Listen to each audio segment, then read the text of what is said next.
सास की अंतिम इच्छा। देखिए माँ जी, वो पड़ोस की लूटन मौसी है ना, उनकी बेटा बहू उन्हें गोवा ले जा रहे हैं।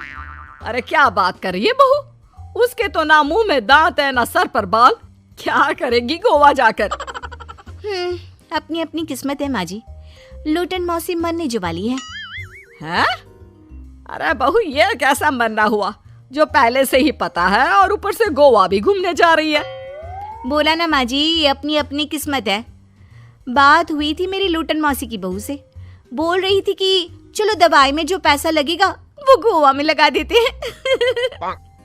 सास को बहू की बात से पता नहीं क्यों नफरत की बदबू आ रही थी, लेकिन वो कुछ नहीं कहती और कमरे में जाकर लेट जाती है। क्या बात है, लूटन के तो मजे ही मजे है। वैसे आइडिया बुरा नहीं है, थोड़े से पैसे लगाओ और सीधा गोवा की सैर। मैं भी चलती हूँ गोवा। अगले रोज सास तय वक्त पर उठती नहीं। अरे देखो जी, माँ जी अब तक उठी नहीं। आज दूध वाले से दूध और काम वाले के लिए दरवाजा मैंने ही खोला है। अब कम से कम माँ जी का ये तो सुख है कि सुबह जल्दी उठना नहीं पड़ता। अरे बड़ी अजीब हो तुम, मेरी माँ सुबह से उठी नहीं है और तुम्हें चिंता दूध और काम वाली की है। अरे तुम्हें चिंता है ना तो जाओ जाकर देखो क्या हो गया। वैसे मेरी किस्मत कहाँ लूटन मौसी की बहू जैसी। बेटे को माँ की चिंता होती है, वो सोचता है कि कहीं माँ की सांसें तो नहीं रुक गई और हमें पता ही नहीं चला। बेटा माँ के कमरे में जाता है और वहां जाकर, माँ क्या हो गया है तुम्हें? बेटा लग नहीं रहा कि अब मैं बचूंगी, लल्लन डॉक्टर के पास ले चले। अरे कैसी बात कर रही है माँ, तेरी तबीयत सीरियस है और मैं तुझे लल्लन झोला छाप डॉक्टर के पास ले जाऊं? ना ना ना। अरे तो कहाँ ले जाएगा बता दे, वहाँ एडवांस दे दिया है मैंने, वो क्या कहते हैं गूगल पे से। हैं? तूने क्यों पैसे दिए माँ? तुझे पता था क्या कि तू बीमार होने वाली है? सास को लगता है कि कहीं चोरी पकड़ी तो नहीं गई। वो हड़बड़ा जाती है और उसे पसीने निकलने लगते हैं। अरे माँ क्या हो गया, सर्दी में भी पसीने? लगता है तेरी तबीयत ज्यादा ही खराब है और लल्लन डॉक्टर पास ही में है, चल उसी को दिखा देता हूँ। माँ को लेकर बेटा डॉक्टर के पास जाता है, जहाँ माँ ने पहले ही पैसे देकर सेटिंग कर रखी थी। डॉक्टर के क्लिनिक में जाते ही डॉक्टर की ओवर एक्टिंग की दुकान खुल जाती है। हाय राम माँ जी, हे भगवान, अब तो कुछ नहीं हो सकता, ये तो मरने वाली है बेटा। हैं? ओए डॉक्टर है इसलिए इज्जत से बात करूंगा, नहीं तो मेरी माँ को देखे बिना ये बकवास करने के लिए तेरे मुंह में घूसा मार देता। अरे ना ना बेटा ऐसे मत बोल, वो डॉक्टर है, उसे वो दिख जाता है जो किसी को नहीं दिखता। हाँ माँ शायद तू ठीक बोल रही है। डॉक्टर क्या दिखा आपको?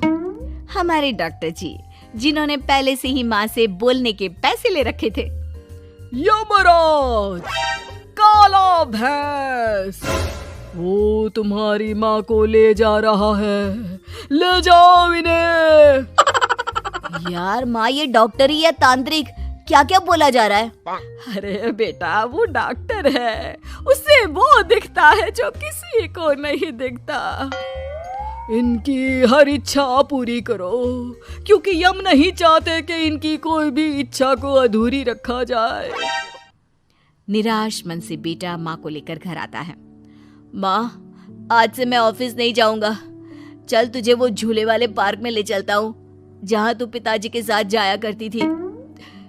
ठीक है बेटा चल, लेकिन साथ में वो बीड़ी का बंडल रख लेना, तेरे पिताजी वहीं झाड़ी में पिलाते थे मुझे। हैं? माँ कैसी बात कर रही हो? वैसे भी जीवन के 4 दिन बचे हैं और तुम। अरे देख बेटा, ना पिलानी तो ना पिला, लेकिन सुना ना तूने डॉक्टर ने क्या कहा कि मेरी कोई इच्छा खाली नहीं रहनी चाहिए। अरे वैसे बेटा 4 दिन की जिंदगी है, न जाने कब मौत आ जाए। माँ के मुंह से मौत का नाम सुनकर बेटा गंभीर हो जाता है, उसकी आंखें लाल हो जाती है। वो माँ का हाथ पकड़ लेता है। माँ को भी लगता है कि उसकी मौज मस्ती कहीं बेटे को डिप्रेशन में ना डाल दे। देख लल्लन का फोन आया था, बोल रहा था कि हो सकता है मौत ना भी आए, पर इच्छा पूरी करके रख दे। जब जाऊंगी तब तृप्त होकर जाऊंगी, क्यों? तभी बहू की आवाज आती है, माँ जी आपकी फेवरेट गट्टे की सब्जी बनाई है।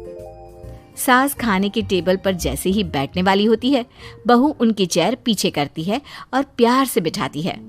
बहू शांत हो जाती है। वो माँ को बस देखती है और उनकी हर बात मानती है। रात को जब सास सोने जाती है तो, माँ जी मैं आपके पैर दबा देती हूँ, आज आप डॉक्टर के पास गई थी, थक गई होंगी ना। बहू का प्यार देखकर सास को हैरानी होती है। वो समझ नहीं पाती कि जो बहू उनके मरने को अपना भाग्य बताती थी, वो आज जब सास मरने वाली है तो दुखी क्यों हो रही है। क्या सोच रही है माँ जी? यही ना कि मैं ऐसा क्यों कर रही हूँ। माँ जी मैंने आपको हमेशा अपनी माँ माना है। माना आपसे नाराज होती थी, परेशान होती थी, आपकी बातें चुभती थी, लेकिन यकीन माने प्यार बहुत है आपसे मुझे। सास बहू को गले लगा लेती है। अरे तू क्यों मोह में डाल रही है? आज नहीं तो कल मुझे मरना ही है ना। बहू रोने लगती है और वहां से चली जाती है। अब तो सास आए दिन कोई ना कोई डिमांड करती जिसे बच्चे पूरा करते। मुझे ना वृंदावन जाना है, कृष्ण की नगरी देखने। जी माँ जी हम आपको लेकर चलेंगे। माँ मैं कल ऑफिस से छुट्टी ले लेता हूँ। बेटा अब आए दिन छुट्टी लेता और माँ को घुमाता फिराता।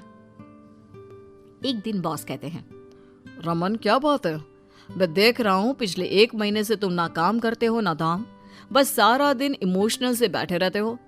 ऐसे में तो कंपनी तुमको और नहीं रख पाएगी। मैं खुद ही नौकरी छोड़ने की सोच रहा था बॉस। वो क्या है कि माँ का आज नहीं तो कल कभी भी देहांत हो सकता है। इतना कीमती समय मुझे तो पल पल उनके साथ रहना होगा।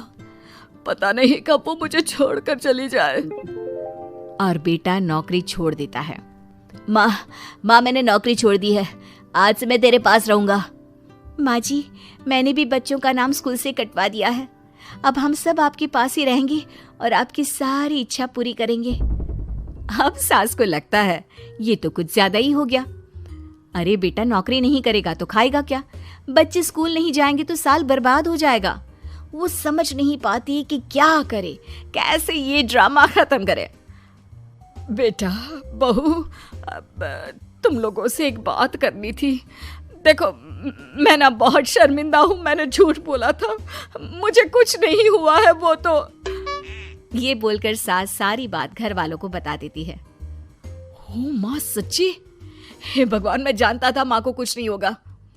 वाह माँ जी ये तो बहुत अच्छी खबर दी, मैं तो हलवा बनाने जा रही हूँ। तुम लोग मुझसे नाराज नहीं हो? नहीं माँ जी हम बहुत खुश हैं कि आपके मरने की खबर झूठी है।